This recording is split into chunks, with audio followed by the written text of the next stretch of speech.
Хизээ нэгэн өдөр нэг сарын орой 7 цагт гэртээ суугаа нэг жилийнхэн төлөвлөгөөгөө гаргалаа гэж бодъё. Олон жил мөрөөдсөн мөрөөдлөөр амьдрах болно гэж өөртөө амлалт өгдөг. Хүссэн тэр эрх чөлөөндөө хүрэхийн тулд ямар нэгэн зүйл хийхгүй бол болохгүй юм шиг санагддаг. Компьютер эсвэл лаптоп дээр суугаад шинэ бизнес төслөө бичгээр зоригшуулууд. Мэдээж толгойд чинь ингэж л төсөөлнө л дөө. 20-30 YouTube контент үзээд 2-3 цаг өнгөрсөн ч юу ч өөрчлөгдөөгүй байдаг. Ямар ч үйл явц байхгүй, юунд ч хүрээгүй. Ихэнх хүмүүс гоё биетэй болохыг хүсдэг. Бас зарим тэрхийг ч хүсдэггүй. Ихэнх хүмүүс амжилттай бизнестэй болохыг мөрөөднө. Гэвч бодит байдал гэвэл тэдний аль нь ч чадахгүй. Ихэнх нь хүссэндээ хүрч чаддгүй нэг шалтгаан бол тэдний тархи нь новш болчихсон юм. Хэрв тархи чинь новш болсон бол амьдрал чинь ч гэсэн новшин байх болно. Сайн сайхан амьдралыг бүтээхийн тулд төвлөрч чаддаг байх ёстой. Нэг зүйлдээ анхаарлаа төвлөрүүлж тэрийг цаг, минут, өдөр, 7 хоног, сар, жилээр хийж чаддаг байх ёстой. Хэрв тархи чинь новш болсон бол яаж энэ бүгдийг хийх вэ? Тиймээс тархиа ингэж л цэгцэнд нь оруулах болно. Нэгдүгээр парт. Анхаарал чинь төвлөрч чадахгүй байна. Бид бүгдээрээ ямар нэгэн зүйлийг сайн хийхийн тулд анхаарлаа төвлөрүүлэх чадвар хэрэгтэйг мэдэж байгаа. Тэгэхээр төвлөрөх чадвар гэж юу вэ? Ганц зүйл дээр өөрийнхөө анхаарлыг 100% төвлөрүүлж ажиллах чадвар юм. Нэг зүйл дээр төвлөрч чаддаг хүн олон зүйлсээ сатаардаг нь ойлгомжтой.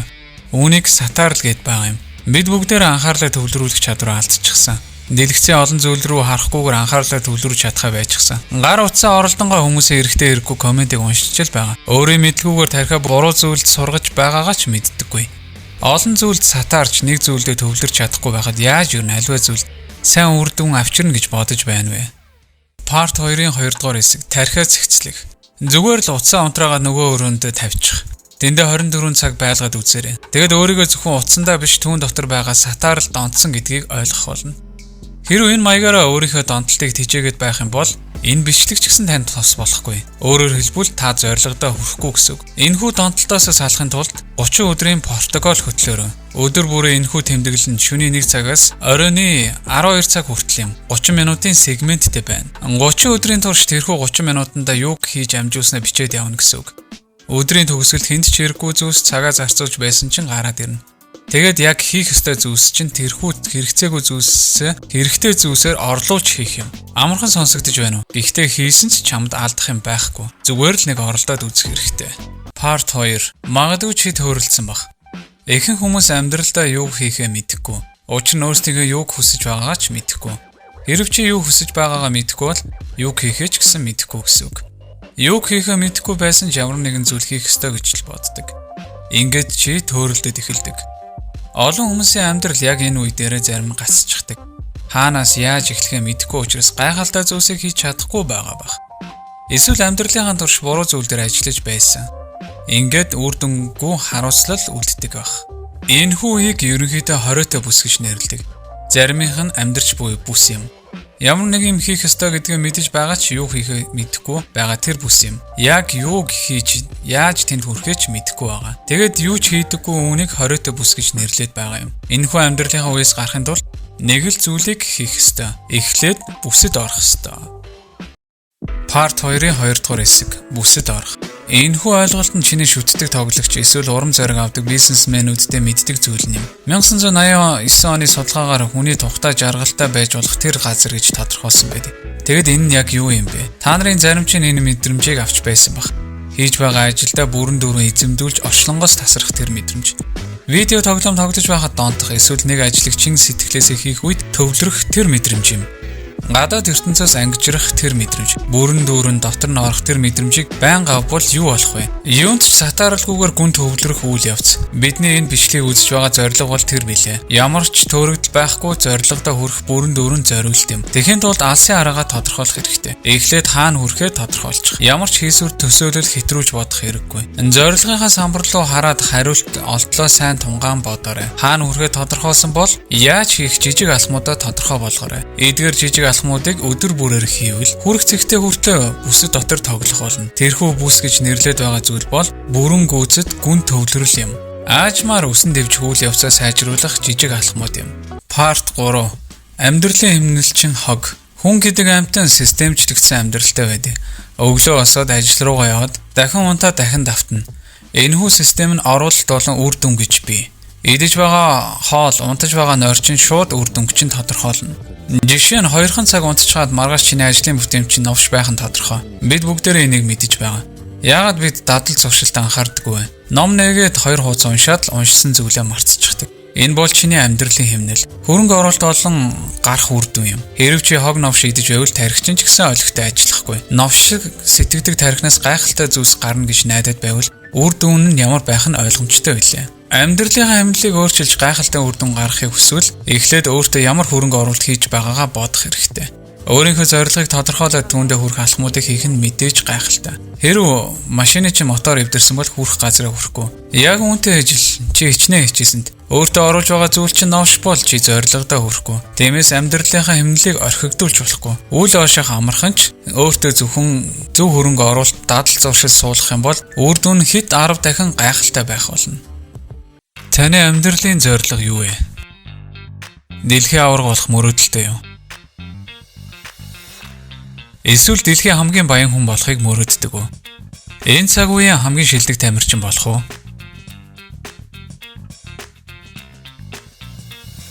Залуу хүү Майклийн хувьд түүний амьдралын зорилго бол энэ байсан юм. Боломжгүй мөрөөдөлч гэсэн NBA-гийн 6 удаагийн аварга болж чадсан. Урд өмнө хэний ч хийж үзээгүй зүйлсийн нэгийг хийсэн билээ. Харин бидний хувьд бол бидний мөрөөдөл зүгээр л мөрөөдөл хэвээрээ үлддэг. Хизээч хүршгүй оргил. Гэсэн ч бид хүрэхийг хүсдэг. Мөрөөдөлтэй байлгээд энэ нь чамайг бусдаас онцгой болгохгүй. Гэхдээ чамайг нэг зүйл онцгой болгож чаддаг. Майклийн хувьд түүнд үүнээс өөр сонголт байгаагүй. Тэрээр цаг үеийнхээ шилдэг тоглогч болохыг хүсэж байсан. Майкл амьдралынхаа зорилгыг олж түүнийхээ утга учирыг олсон юм. Түүний мөрөөдөл нь хэтэрхий том бөгөөд эрсдэлтэй байсан болохоор бид бүхэнд боломжгүй санагдаж байсан тэр зүйлийг хийж чадсан. Энэ л зүйл утга учир өгдөг юм. Биелэгдэшгүй агуу мөрөөдөл чиний өмнө байвал чи түүндээ хүрэхийг зорих уу? Эсвэл хизээч анханасаа оролцож үзэхгүй байсан уу? Хаанд том бул чулууг уулын оргил хүртэл зөөх даалгавар өгөгддөг. Үүнийг Зевс бурхан түүнийг зохисгүй үйлдэл шийтгэл болгож оноожээ. Тохиролцоо ёсоор чулууг уулын оргил хүртэл аваачих юм бол өөрийнхөө эрх чөлөөг олж авах юм.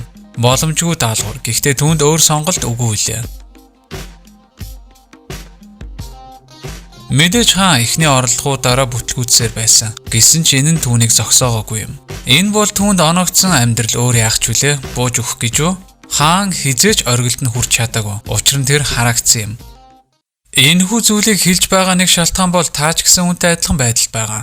Та хүрэх ёстой оргил чинь юу ч байсан та түүндээ хүрэх магадлал чинь маш бага юм. Мэдээж та зорилгодоо хүрч чадна. Гэхдээ хамгийн том оргилд нь хүрэх боломжгүй юм. Яг л хаан шиг. Бид яг ч оргилд хүрч чадхааргүй харагдсан биш ч гэсэн оргилд хүрлээ ч гэсэн түүний цаана өшөө илүү том уулсын оргил хүлээж байдаг. Энэ бол бидний хараал. Энд нэх нигилистик байх шаардлага. Өөрийнхөө мөрөөдөл зорилгыг олсон түүнийхээ төлөө зүтгэсэн буруу гэж хэлээгүй шүү. Хэрв та сэтгэл ханамж дүүрэн амьдрахыг хүсэж байвал бас амьдралынхаа жинхэнэ утга учирыг олохыг хүсэж байвал энэ нь та хамгийн өндөр уулсын оройд гарснаар бий болдоггүй юм. Тэгэхээр энэхүү бичлэгний зорилго нь юу вэ? Эртний грекчүүд энэхүү түүхийг хүүрнэж байхдаа нэг чухал зүйлийг орхигдуулсан юм. Хаан инээж байсныг орхигдуулсан. Хаан өөрийгөө харагдсаныг мэдэж байсан. Гэхдээ тэр нэг л зүйлийг анзаарсан юм. Өөрт нь 2 сонголт байсан. А вариант. Өөрийнхөө хувь тавилан хүлээн зөвшөөрч эзээч оргилд нь хүрэхгүй учраас бууж өгөх. Б вариант. Хийж байгаа зүйлсээсээ тэрхүү утга учираа олох явдал юм. Сүүлчийн үр дүнд анхаарахгүйгээр эцэд нь гэж хэлэхэд амьдрал өөрт нь ямар ч жинхэнэ утга учир гэж байдаггүй. Магадгүй бид харахаа олоогүй байж ч болох юм. Бидний тэр бүх мөрөөдөл амьдралдаа тавьдаг зорилгоудаа энэхүү асуудлуудаа даван туулахын тулд хийдэг зүйлс. Утга учиргүй амьдралд бид өөрсдөө тэрхүү утга учираа бүтээдэг юм. Хаан маргааш өдөр дахиад нэг ахиц гаргаж магадгүй юм бодсон учраас инээсэн юм. Түүнд эцсийн үр дүн биш. Маргааш нь өнөөдрөөс илүү ахиц гаргана гэдгийг мэдэж байсан болохоор түүнд өчигдөр гэж л байсан юм. Эндээс тэр утга учир зорилгоо олсон. Өнөөдөр бүхнээ шавхаж чадах бүхнээ хийсэн болохоор чи өдөр бүрээр сайжирч өсөн дэвжиж байгаа юм. Өдөр бүрээ хичээж илүү дээр болж байгаагаа мэдрэх бүрдээ өөрийнхөө хийсэн бүхэн туулж гарсан бүхнээрээ бахархах болно. Энэхүү бичлэгийн чухал асуултанд хариулахад амьдралаас утга учир хайх хэрэггүй. Амьдрал утга учир байхгүй гэдгийг хүлээн зөвшөөрөх хэрэгтэй. Чи өөрөө л тэрхүү амьдралын утга учиртай болгож байгаа нэг зүйл юм. Материалын ертөнцийн шунал хэрэгцээ биш. Өөрийнхөө сэтгэлийн дотоод амар амгалан үн цэнийг эрэлхийлээрэй. Хизээ нэгэн өдөр 12 сарын шөнийн 3 цаг 30 минут чи илүү цагаар ажиллаж байна. Яг тэгвэл чамд мөнгө хэрэгтэй болсон учраас. Энэ бол чамд амьдралаа эргэцүүлж болох олдсон ганц боломж. Энэ үнэхээр миний хүссэн амьдрал мөн гэж үү? Сүүлийн 5 жил нэг л уйдгартай амьдралаа ахин дахин давтлаа. Өөрөөсөө шалтгааллах бүхнийг би хийсэн. Сургуультай сайн дүү авч их сургуулаа төгсөөд бусдын адил энгийн замналаар замнасан билээ. Аюулгүй гэхүүтэй. Амьдралд тавтай морил. Сэрэл сургууль руугаа явна, сургуулаа төгснө. Тэгээд зээл авна. Ажил олж гин. Амьдралынхаа туршид зээлээ төлөх гэж ажиллана. Ажлын өдрүүдээр ажиллаа, амралтын өдрүүдээр зугаа цэнгэлээ хөөнө. Би мэднэ, гайхалтай сонсогдож байгаа үз. Гэвч яг үнэндээ үгүй юм. Амьдралд эрсдэлгүй тоглоно гэдэг бас тийм ч аюултай зам биш үлээ. Учир нь бид ганц л амьдрна.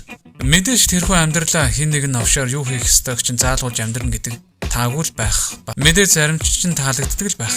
Тэр бол таны л асуудал. Наадтай санал нэгдэж байгаа хүмүүс та нар өөрсдөө мэдэж байгаа. Мэдээж ингэж амьдрах нь боломж биш юм.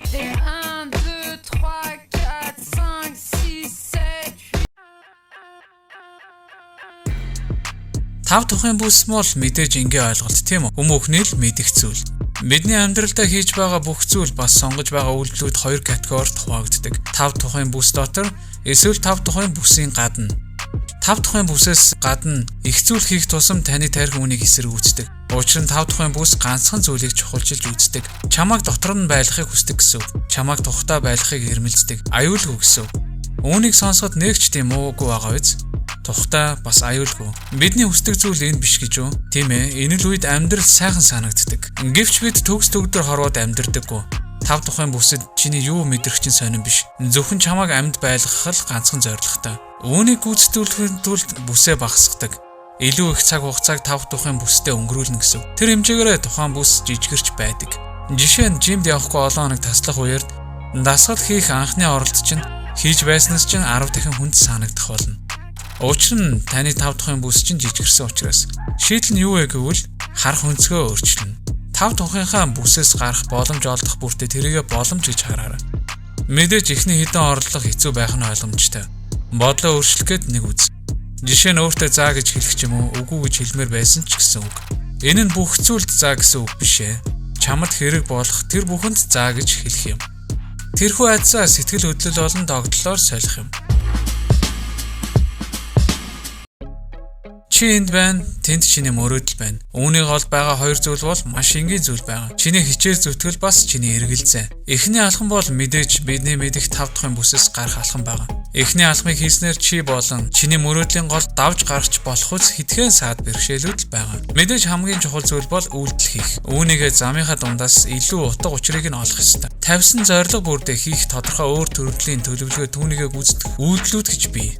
Яг үнэндээ хаашаа хүрэхээ мэдэж байвал энэ тийм ч том асуудал биш байх ёстой. Бизнес хиймээр байна уу? Бусдад хэрэгтэй бараа бүтээгдэхүүн үйлчилгээ үзүүл. Олимпийн аварга болмоор байна уу? Дуртай спортын төрлөө сонгоод сайн багш дасгалжуулагч баг хамт олноо сонгож олон жилийг медаль авах хүртэл тэмцээн урлагуудад тасралтууд төрүүлэх юм. Надад итэг. Та өөрийнхөө яг юу хийх ёстойгоо мэдэж байгаа болохоор өөртөө шалтгаан тавьж гоншихнохоо боль. Гэвч чамд тийм хэмжээний ур чадвар байхгүй бол яана? Хэрвээ бүтлгүүтүүл яана? Бидний ихэнх нь яг л энэ шалтгааны улмаас өөрсдийнхөө мөрөөдөлтөд хүрч чаддаггүй. Бүтлгүүтлээс айх айдас. Гэвч тэрхүү айдас яг хаанаас гарч ирдэг вэ? Яг үнэндээ бол энэ бол таны эгоны асуудал. Та эрсдлээс айгаад байгаа юм биш. Бүтлгүүтвэл яг ямар харагдах бол гэсэн бусдын санаа бодлоос айж байгаа. Нэг хийгээд үзэхэд анх бодсноос ч тийм муу байхгүй. Эдгээр том эрсдлүүд далаа тэнгис шиг том харагдах боловч ёроол нь тийм ч гүн байхгүй. Эхэндээ хэцүү харагдах боловч нэгэнд хийгээд эхэлсэн бол санаа зовоод байх асуудал байдаггүй. Нөгөө талд нь гарсан байхад үргэлж анх байснаас чинь илүү дээр байх болно. Хэрэг тасралтгүй оролцоор байх юм бол хизээч бүтлгүүтнэ гэж байхгүй. Эрсдэл гарахгүй байна гэдэг магадгүй энэ амьдралын хамгийн том эрсдэл байж болох юм. Үүнд хүрэх хялбар зам гэж үгүй. Айдсаа даван туулж эсвэл замдаа унаж босох үе зөндөө гарч ирнэ. Үүнд эргэлзэх зүйл байхгүй. Хэдэн жилийн дараа амьдралаа эргээд харахад эрсдэлтэй алхам хийсэндээ чи өөртөө баярлах болно. Танаас нэг асуулт асууя. Хэрвээ таны амьдрал компьютер тоглоом байсан бол та ядаж үүнийг арай өөрөөр тоглох байсан уу? Одоо амьдарч байгаагаасаа илүү дээр гэсэн үг.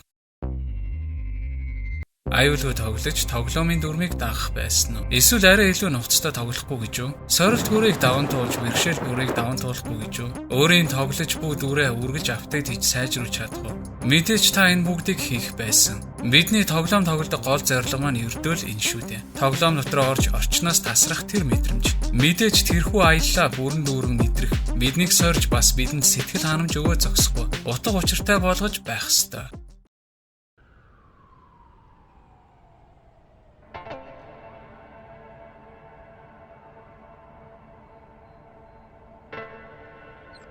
Ер нь компьютер тоглоом тоглох нь яагаад зугаатай байдаг вэ? Юу үүнийг илүү их донтуулмаар болгодог вэ? Та тоглоом тоглохоор суух үед яг л транс байдал шижиж байгаа юм шиг болдог. Төсөөллийн ертөнц бараг тэр чигээрээ бодит ертөнц шиг санагдах болно. Та яг дотор нь орчихсон юм шиг санагд. Тэр чигээрээ flow state буюу урсгалаараа зөнгөөр байх төлөвч шилждэг. Оюун ухаан энэхүү мэдрэмжийг хүсэж байдаг, бас энэ мэдрэмж нь зүгчийг гаргаж өгдөг. Амьдралд чинь ямар нэгэн зүгчийг байхгүй чи төөрөлдөж, стрессдэж, депрессддэг.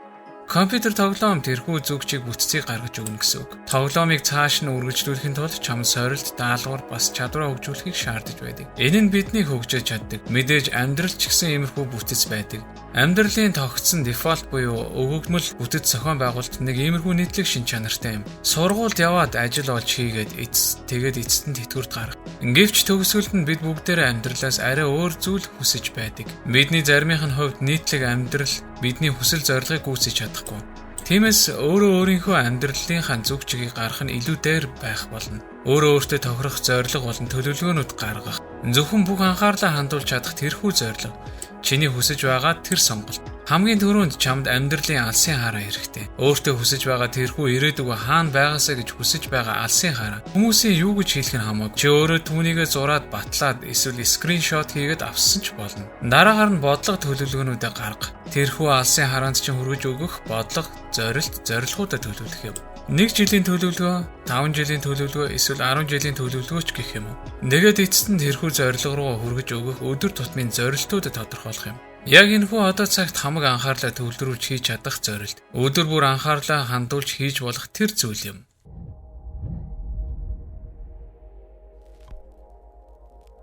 Та өөрийгөө тойлонд харах бүрдээ амьдралынхаа эргэн тойрон бүхнийг харах мөчөд харж байгаа бүхэн чинь өнгөрсөн таны хийсэн сонголтын чинь үр дүн байна. Хэрвээ танд мөнгө байхгүй бол нэг шалтгаан нь хангалттай хөдөлмөрлөж эсвэл хангалттай ихийг хурааж чадаагүй. Гой биетэй байж чадахгүй байгаа шалтгаан нь хүссэн бүхнээ идэж дасгал хийдгүүтэй холбоотой. Амьдралд чинь тохиолдсон бүхэн туулж өнгөрсөн туршлага бүхэн чинь тухайн нөхцөл байдалд хийсэн сонголт бүрчин өнөөдөр таныг бүтээсэн юм. Өөрөөр хэлбэл таны амьдрал хэмээх тоглоом нь тоглож буй дүрийг чинь бүтээсэн. Амьдралынхаа ихэнх үеүүдэд мэдээллийг цуглуулдаг байсан. Багш, сургууль, эцэг эх, хүрээлэн байгаа орчин гээд танд аль нь муу, аль нь зөв гэдгийг хэлж өгдөг байсан. Бид зүгээр л хүн учраас бас байгалийн бүтээгдэхүүн нийгмийн амьтан учраас биднийг зөвхөн амьд байлгаж чадах тэрхүү мэдээлэлд илүү их ач холбогдол өгч чаддаг. Тэрхүү мэдээллүүд нь биднийг төлөвшүүлсэн юм. Амьдралаа өөрчлөх ямар их хэцүү болохыг мэдхүү. Амьдралаа өөрчлөх хүсэл эрмэлзэл байвч үйлдэл хийх гэхээр өөрийг чинь хойш татаж байдаг. 5 дахь хоёрын хооронд сонголт хийх ямар хэцүү болохыг мэдэрч байсан уу? Үүний хариулт нь энд байгаа юм. Тархинд чинь ажиллаж байгаа хуучин програм болон шинэ хүсэл эрмэлзэл хоёр чинь хоорондоо зөрчилдөж байдаг. Энэ нь яг л даалгавраа биелүүлэхдээ буруу дүрийн тоглогчоо сонгож байгаатай адилхан. Тиймээс ямар дүрээр энэхүү амьдрал хэмээх тоглоомд ялхаа бодоорой. Тэд ямар зарчим баримталдаг вэ? Өөрийнхөө бишрэн шүтдэг хүмүүсийг нэг хараад үзээрэй. Тэдний ямар зан чанар, характер нь таныг тэднийг хүндлэхэд хүргэдэг вэ? Нэг тус бүрээр нь бичиж аваад өөрийнхөө яг ямар хүн болохыг хүсэж байгаа дүр төрхөө бүтээж эхлээрэй. Тэгээ амьдралдаа чухал шийдвэрийг гаргах бүртээ тэрхүү өөрийнхөө бичиж байсан зарчмуудыг эргээд нэг хараарай. Тэгэхээр шийдвэр болон сонголтуудаа өөрийнхөө одоо байгаа зан төлөв дээр суурилж биш, яг ямар хүн байхыг хүсэж байгаа тэрхүү зарчмууд дээр суурилж хийгээрэй. Амьдралынхаа шинэ аяллыг эхлэх болгондоо эхэндээ тийм ч амжилттай байхгүй. Хүүхэд байхдаа бид компьютер тоглоом тоглоход ямар байсан бэ? Тоглоомоо шургуулад яг юу хийхээ мэдэхгүй байсан. Сайн тоглогч нар яг яаж тоглоод байгаа учрыг нь ч ойлгохгүй байсан. Тэгээд сайн биш болохоор тоглохоо болчихдог. Дахиж тоглохоо болдог уу? Мэдээж үгүй. Донтой юм шиг үргэлжлүүлээ тоглоод л байдаг. Хичнээн удаа ялагдсан ч тоглоомонд сайн болтлоо тоглодог тийм үү? Тэгэхээр яг энд юу болоод байна? Гэнтэл нэг өдөр сэрээд нууц кодыг мэдэж аваад үргэлж ялаад яваад байсан нь мэдээж үгүй. Бодол санаагаа зориулж бэлтгэж яаж хийх ёстой механизмыг сураад тэгээд баг багаар сайжраад ялдаг болсон. Амьдрал ч гэсэн нэг иймэрхүү зарчмаар явагддаг. Амьдралын эхний үеүүдэд мэдээж чи суг байх болно. Үүнд сэтгэлээр унаж урамчин хугарахын оронд тархиа ашиглаад ухаалаг байж. Энэ бол чиний туулж гарах ёстой зам гэдгийг мэдэх хэрэгтэй. Хийх ёстой ганц зүйл чинь тоглоомдоо сайжрах юм. Тоглоомын дүрмийг сайн ойлгоод ав. Алсын араа зорилгодоо хүрэхин тулд ямар ур чадвар скиллтэй байх ёстойгоо олж мэдээд авна. Тэгээд тэрхүү ур чадвар мэдлгүүдэд зузаадаг. Үүн зориулсан зөв дадал зуршил суулгаад яг л автоматар хийж чаддаг болтлоо бэлтгэл сургалтын талбар болгох хэрэгтэй. Тухайн дадлбүрдээ үйлдэл хийх үед тухайн талбарт шаарддаг чиний ур чадвар скилл чинь сайжирч байдаг. Өөрөөр хэлбэл өдөр тутмын амьдрал чинь тэр чигээрээ зөнгөөр өсөлттэй байх болно. Зовлон цөхрөлтгүй алсын араа зорилго чинь маш хөөргөх зам болж хувирах юм. За төгс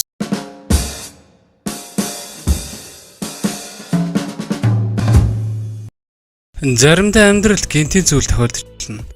Таны төлөвлөгөө бүтлгүүтэж, эсвэл та ажлаа алдаж, магадгүй машинтайгаа осолд орчиж болно. Эдгээр зүйлс тохиолдлоо гэд энэ бүхэн таны буруу гэсэн үг биш. Хариуцлага үүрнэ гэдгийг мэдээж таны ажил. Амьдрал чам руу шийдсэн болгоныг өөртөө үүрэх албагүй. Асуудал үүслэ гэхэд энэ бүхэн таны үеийн үр гэсэн үг биш.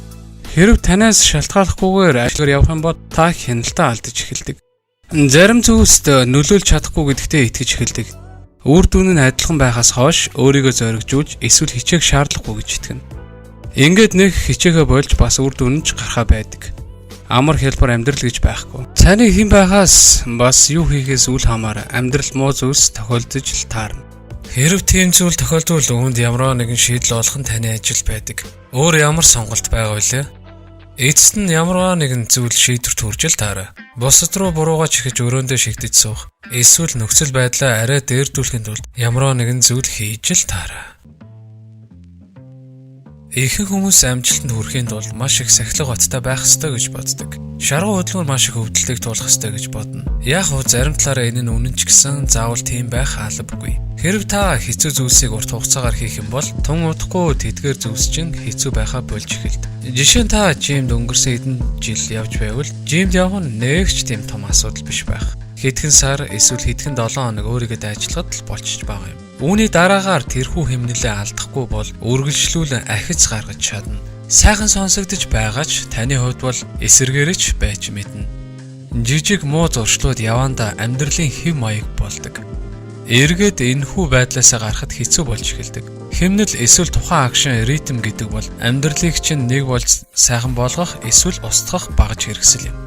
Хийх ёстой гэдгээ мэдэж байсан ч хийх дургүй үедээ ч хэмнэлээ алдахгүй байхыг хичээгээрэй. Жимд явах дургүй үедээ ч ядчил хүн алхаж болно. Тэрхүү ритмээ үргэлжлүүлэх юу ч байсан хамаагүй хий. Хэрв тэхгүй бол үр дүн нь ямар байхыг та надаас илүүгээр мэдэж байгаа байх.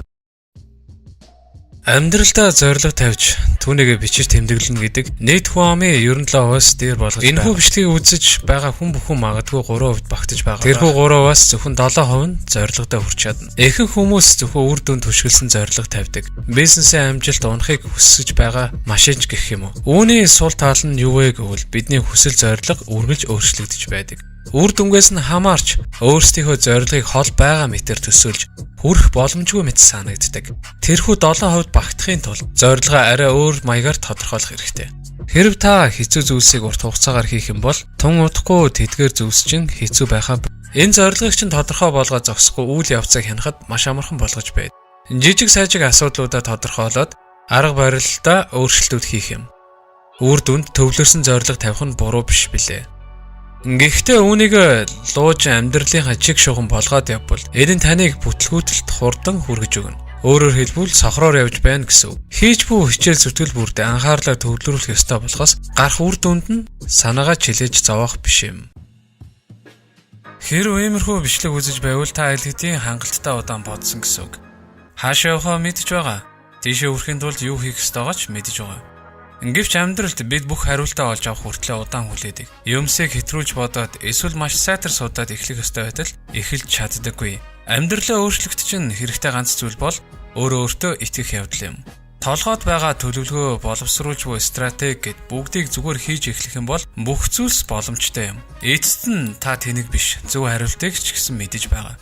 Төлөвлөгөө чинь бүтлгүүдэх магадлал бол түүнийг эхлэхгүй байх явдал юм. Тэгэхээр урд чинь хийх ёстой ажил гарах бүр Үүний талаар тэгж их бодох хэрэггүй. Хитрхи удаан бодох юм бол хийхгүй байх олон шалтгаан гарч ирнэ. Зөв газараа зогсож байвал зүгээр л үсэр. Үүнийг хийхэд л хангалттай. Хүн бүрийн амьдрал өөр байдаг. Энэхүү бичлэгэн дээрх зөвлөгөө эсвэл өөр хин нэгний зөвлөгөө ч гэсэн хэрэгтэй л байх. Бүгд нэг зүйл дээр л тогтдог. Энэ бол таны амьдрал. Тиймээс амьдралаа сайжруулах таны эрхэм зорилго юм. Амьдралдаа хүссэн зүйлдээ хүрэхийн тулд эдгээр жижиг элементүүд таныг амжилтанд хүргэнэ. Миний зөвч бай, эсвэл бурууч бай. Энэ суваг дээр оруулж буй контент дээрх зарим зөвлөгөөнүүд нь амьдралд минь тус болсон юм. Гэвч амьдралаа гартаа авах нь таны сонголт билээ. Хэн нэгэн эсвэл ямар нэгэн зүйлээс хамаарахгүйгээр юу танд илүү дээр тохирохыг та л зөвхөн өөрөө олж мэднэ. Таны хүч чадал болон таны сул талууд гээд интернетээр санал болгож буй хэн нэгний зөвлөгөөг даггаснаар таны бүх асуудал шийдэгдэхгүй. Өглөө босохдоо та өөрийнхөө арьсан дотроос ирж байгаа болохоор яг өөртөө тохирох стратеги төлөвлөгөөнүүдийг боловсруулад амьдралдаа хэрэгжүүлэх нь онлайнаар хэн нэгний контентыг үзнээс хав илүү дээр билээ. Би зүгээр л та бүхэн тус болох үүднээс л энэхүү контентыг хийлээ.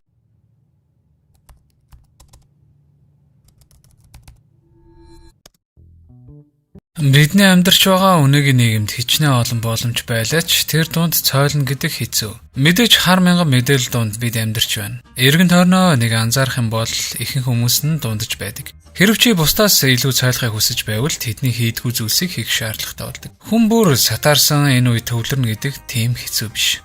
Тэгэхээр би танд энгийн аргалгаа гаргаж өгье. Бусдаас илүү цойлж гарахад чинь тус болох бүдүүвч гаргаж өгье.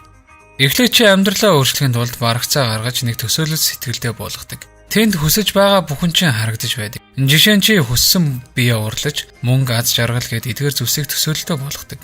Тэгээд тэр зүйлд хүрч болох юм шиг санагддаг. Тэгээд хүрхийн төлөө хичээдэг. Гэвч бид саад бэрхшээлийг урьдчилан тооцоололгүйгээр төлөвлөгөө гаргадаг. Ирээдүгөө төлөвлөнгөт бүх зүйл өөр болчих юм шиг санагддаг. Өөрсдөө хитрхи өндрөөр үнэлж ирхдэг. Амьдралынхаа талбар бүрийг сайжирчих юм шиг сандаг. Бүх зүйл нэг дор өөрчлөлийг оролддог юм. Мэдээж энэ гайхалтай сонсогддог. Өдөр бүрийнхээ төлөвлөгөө гаргангууд амьдралд чинь шууд өөрчлөлт орох юм шиг тогтолдог. Гэвч амьдрал ингэж явагддаггүй. Хэрвээ ихэнх амжилттай хүмүүсийг харуул тэдэнд нийтлэг нэг зүйл байдаг. Тэд нэг л зүйлийг хамгийн сайн хийж чаддаг. Амьдралынхаа олон талбар дээр нэгэн зэрэг амжилт гаргах гэхээр чи бүх юмний дундаж болчихдаг. Нэг зүйл дээр гайгүй төвлөрч байтал өөр нэг зүйл дээр сатарч эхэлдэг юм. Тэгээд хэдэн жил болсны дараа өмнөхөөс нэг их дээрдэг байдаг. Амьдралынхаа бүхэл талбарт нэгэн зэрэг сайн байх боломжгүй. Эдгээр бүх энерги нэг л зүйл дээр зарцуулснаар амжилтанд хүрэх боломжтой. Үүнийг хурдан хугацаанд олж мэдхийн тулд дараа жилд үр дүнг нь харахыг хүсэж байгаа 10 зүйлсээ чагсааж бичээрэй. Тэгээд тэдгээрийн ач холбогдлоор нь эренбэлж чагсаана. Тэдгээр зүйлсийг нэг ажиглаад сайтар тунгааж бодоорой. Эдгээр 10 зүйлсийнхээ 9-ийг нь хасаарай. Тэгээд үлдсэн нэг зүйл чинь чиний хийх ёстой хамгийн чухал зүйл чинь болдог. Тэгээд үлдсэнийг нь зүгээр мартаж орхих. Одоо үлдсэн зүйл чинь чиний хийх ёстой хамгийн чухал зүйл чинь болсон болохоор. Амьдрал бол тэмцэл юм.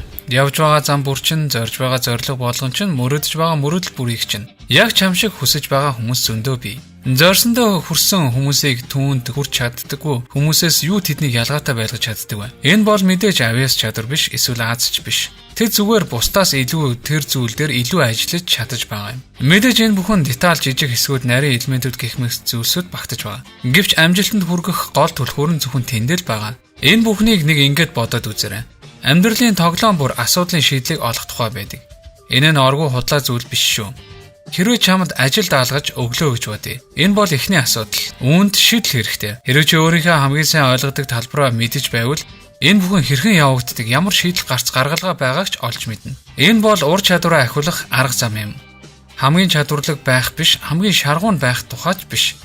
Энэ нь ажлаа хамгийн мэддэг байх тухай биш юм. Тэгэхээр энэ бүхэнд хэрхэн хүрэх вэ? Эхлээд өөрийнхөө хамгийн сайн хийж чаддаг талбараа олох хэрэгтэй.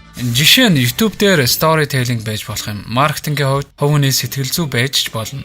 Эцсийн үр дүнд хүргэх голлох ур чадвар. Тэрхүү салбар дээр ажиллаж байгаа хүмүүсийг нэг хараад үзээрэй. Номыг нь уншаад тэдний ажлыг судалж, тэднээс суралцсан бүхнээ туршаад үзэхэд гэмгүй. Оролдоод нэг бүтлгүүдэж үзээд дахин нэг оролдож үзэх хэрэгтэй. Сонгосон салбартаа хамгийн сайн мэдлэг ур чадвартай байна гэдэг чамтай яг нэг салбарт зүтгэж байгаа хүмүүсээс илүү хол аваачих ганц түлхүүр юм. Хэрэв чи иймэрхүү контент үзэж байвал амьдралдаа хийж байгаа бүхнээ нэг эргцүүлж бодох хэрэгтэй. Чамд бүхий л санаа бас бүхий л мэдээлэл байгаа. Харин тууштай байж тэрийг ажил хэрэг болгох гэхээр чаддаггүй. Би чинь эсэргүүцдэг учраас ихэнх хүмүүс тэр байгаас ихтэй гацчихдаг. Ийм учраас ихэнх хүмүүс бүтлгүүддэг. Ихэнх хүмүүс хизээч агуу зүйлд хүрч чаддаггүй. Мэдээж энэ нь хэцүү. Тав тухайхаа бүсээс гарч бүхий л бие сэтгэлээ зориулж чадвал амьдралаа тэр чигт нь өөрчилж чадна. Амьдралын ололт амжилт бүхэн хөшгөний ард өөрийгөө ялан дийлсэн тэмцлийн үр дүнд бий болсон байдаг. Өөрөөр хэлбэл богино хэмжээний өвдөлт, зовлон, урт хугацааны үр дүн сэтгэл ханамж өгч чаддаг юм. Ерөнхийдөө нэг бол иймэрхүү. Эрт түүнийг ойлгох тусмаа амьдрал чинь төдий чинээ илүү хурдан ахиц дэвшил гарна. Гэвч ихэнх хүмүүс энэхүү концептыг хожуу ойлгодог юм. Тэд үргэлж амьдралд амар хялбар замыг хайж байдаг. Зовлонгүй амьдрал хүсдэг. Нэг зүйлийг олж авахын тулд нөгөө зүйлийг хаях ёстой байдаг. Тав тухаасаа гарах гэсэн цор ганц сонголттой байдаг. Баг багаар алхам хийснээр тархинд чи энэ бүхэн зугаатай санагдаж эхэлдэг. Өөртөө жижиг ялалт байгуулах бүрдээ өөртөө хүч авч байгаа тийм мэдрэмж авдаг. Эцэст нь хэлэхэд өвдөлт гэдэг байх ёстой зүйл. Үүнийг хүлээн зөвшөөрч өөрийгөө дайчлан гэдэг чамд байгаа цор ганц сонголт. Хүмүүс бид үргэлж амьдралдаа ямар нэгэн зүйл хүлээж байдаг. Сургуулаа бошуухан төгсгийг хүлээж, мөрөөдсөн тэр ажилдаа бошуухан орохыг тэсэн ядан хүлээгээд тэтгэвртэй гарахыг хүлээн. Бид амьдралынхаа ихэнх цагийг энэхүү хөвж буй энэхүү цаг хугацааны эргүүлэг болсон төсөөлөлдөө хүлээж байдаг. Бүх зүйл төгс болсон хойно л эхлэнэ гэж юу? Ингэсэн өнөө хүссэн тэр амьдралаараа амьдрна тийм үү? Ямар нэгэн алхам хийнэ гэдэг мэдээж хэцүү, бас зовлонтой. Ингээд бид маргааш гэж хойшлуулдаг. Орондоо ороод л дасгалаа ихээ хойшлуулна. Ажилдаа лазан ханддаг. Сэтгэлийнхээ хүнд бидний хийж байгаа зүйл буруу гэдгийг мэддэг. Шалтгаан тооцохыг бол ёстой хамгийн сайн хийж чаддаг. Өнөөдөр хүссэнээр амьдрал гэж өөртөө итгүүлж чадсан. Харин жинхэнэ хичээл зүтгэл алаад өгье гэсэн бодол маргаашнаас л хэрэгжинэ. Маргааш өглөө эрт босоод л өндөр бүтээмжтэй ажиллаад л яг хиймээр санагдсан төгс цаг хугацаанд өнөөдөр хийцүүрсэн байдлаа үргэлж шалтгаан тоочж өмөрнө. Ийм байдлаараа олон жил үргэлжлэн шүү. Та бид хоёр хоёулаа ирээдүйд ч гэсэн ийм байдалтай байх болно гэдгээ мэдэж байгаа. Маргааш өглөө болоход ямар нэгэн зүйл болохоо байчихна. Ухаан санаагч нь өөр зүйл рүү татчихна. Яг хүсснээр ч болохгүй. Тэгээд маргааш орой яг одоо хэлж байгаа зүйлүүдээ өөртөө давтаж хэлнэ гэдэгт би итгэлтэй байна. Маргааш болъё. Энэ бичлэгийг үзэж байгаа ихэнх хүмүүс энэ үгийг өөхөх хүртлээр хэлнэ гэдэгт эргэлзэхгүй байна. Эргэн тойрноо нэг анхаараарай. Ойр тойронд чинь байсан хүмүүс энэ үгийг яг адилхан хэлж байсан. Тэдний амьдрал ямар нэгэн байдлаар өөрчлөгдсөн. Цор ганц үнэн гэвэл цаг хугацаа чинь өөрөгдөж байна. Бүх зүйл оройтож байгааг таач би ч мэдэж байгаа. Яг энэ байдлаараа амьдрал юу ч өөрчлөгдөхгүй гэдгийг мэдэж байгаа. Энэ бол хүлээн зөвшөөрөхөд хэцүү байна. Өөрсдийнхөө эгог хамгаалахын тулд өөрсдөө шалтгаан тавьж хамгаалдаг. Ирээдүйд амьдрал сайхан болно гэсэн хоосон төсөөлөлтөд амьдардаг. Өөрсдийн сэтгэл хангалуун бус амьдралаа зөвтгөхийн тулд шүү дээ. Хэдэн жилийн дараа эргээд харахад юунд ч хүрээгүй байдаг. Зөвхөн өөрийгөө алаад өгнө ураад хайна гэж итгүүлсэн. Бид ер нь яагаад ийм юм бэ? Маргаашнаас бүхнийг эхлэнэ гэдэг энэ бодол бид бүгдэд байдаг. Шинэ жилийн орой эх жилээс алаад өгнө гэж боддог. Эх жилийн төлөвлөгөө гаргаад үүндээ сэтгэл хөдлөд яг он гаргаад л худардаг. Яг бодсон шиг чинь амархан байдаггүй. Заавал энэ бүхнийг нэг сүртэй хүлээж авах хэрэгтэй ч юм уу үгүй ч юм уу гэж боддог. Энэ бол ихэнх хүмүүсийн гол асуудал. Магадгүй та нарын зарим чинь яг энэ үедээ гацсан байгаа. Амьдралаа сайжруулмаар байгаа мэдээж яагаад болохгүй гэж. Ганц зүйл болохоо байчингууд дахиад л шинийг маргаашнаас эхлэе гэж боддог. Ингээд л Монголын маргааш дуусахгүй шүү дээ. Эхлэхэд зөв цаг үе гэж байхгүй. Бага газраасаа эхлэх нь зөв болдог. Бүтлгүүдхийг хүсэхгүй байгаа тэгээд л хойшлуулна. Бүтлгүүд бол амжилтын нэг тал гэдгийг ойлгох хэрэгтэй. Ингээд нэг бодоод үз. Нэг оновчтой шийдэлтийн ард хэдэн 10 оновчгүй шийдэлт байдаг. Үүнийг амжилт гэж хэлээд байгаа юм. Амжилтанд хүрэхийн тулд бүтлгүүдлийн шатаар алхдаг юм. Аль болох хурдан олон удаа бүтлгүүдг нь өөрийг чинь амжилтанд төдий чинээ хурдан өргөж өгнө. Тэдгээр новшийн өдрүүд бүтлгүүн он жилүүд л чамд хэрэгтэй амьдралын чухал хичээлүүдийг зааж өгсөн. Энэ бол зайлшгүй эрх зүйл учраас хүн бүр ялахын төлөө эрч хүчээ бардаг бол ялагдахын төлөө үүнийг хий. Тэгвэл ялалт ойрхон байна. Энэхүү концептыг ойлгочихвол юм бол альва зүйлийг эхлүүлэхэд сэтгэл зүйчин аль хэдийн бэлтгэгдсэн байдаг. Аль болох хурдан бүтлгүүдг нь чамайг хурдан амжилтанд хүргэнэ. Учир нь урам хугаралт айдас эргэлзээ хоёрын аргыг нь олчихсан учраас ийм л ингээ. Одоо тэгэхээр танд хоёр сонголт байна. Яг одоо өнөөдөр эхэлснээр цаашдаа амьдрал чинь сайжирсан ч бай, үгүй ч бай. Ядчил оролдож үзээд дараа нь харамсах харамсалгүй байна гэдэг нэг сайхан. Ингэж анхаарлаа төвлөрүүлж өдөр бүрийн бүтлгүүтэл эргэлзээ айдас бүрийг хөнгөн сэтгэл зүгээр даваад л байх юм бол хэзээ нэгэн цагт хүссэндээ заавал хүрдэг юм. Олон жилийн нүр их хөдөлмөр, маш их туршлага, дундаас нь олж авсан ололт амжилтууд чинь таны өмнөөс дуугарч байх болно. Эсвэл дахиад л маргааш гэж хойшлуулах гэж байгаа юм биш үү? Янз бүрийн шалтгаан шалтгаан тоочж мөрөөдлөө үгүй хийхгүй зү. Ингэж шалтгаан тоочдаг нөхдүүдийн яг 90% нь хэдэн жилийн дараа үргэлж яг нэг байрандаа л байж байх болно. Энэ бичлэгийг зүгээр нэг үзээд хэсэг ормын дараа ярьсан зүйлүүдийг нь мартсан ч болно. Гэхдээ чамаас нэг асуулт асууя. Хараал эдсэн яг юугаа хүлээгээд байгаа нь? Зүгээр л яг одоо хий. Яг байгаа энэ цаг үедээ. Цаг хугацаа чамайг хүлээхгүй. Яг одоо шийдвэрээ гаргах.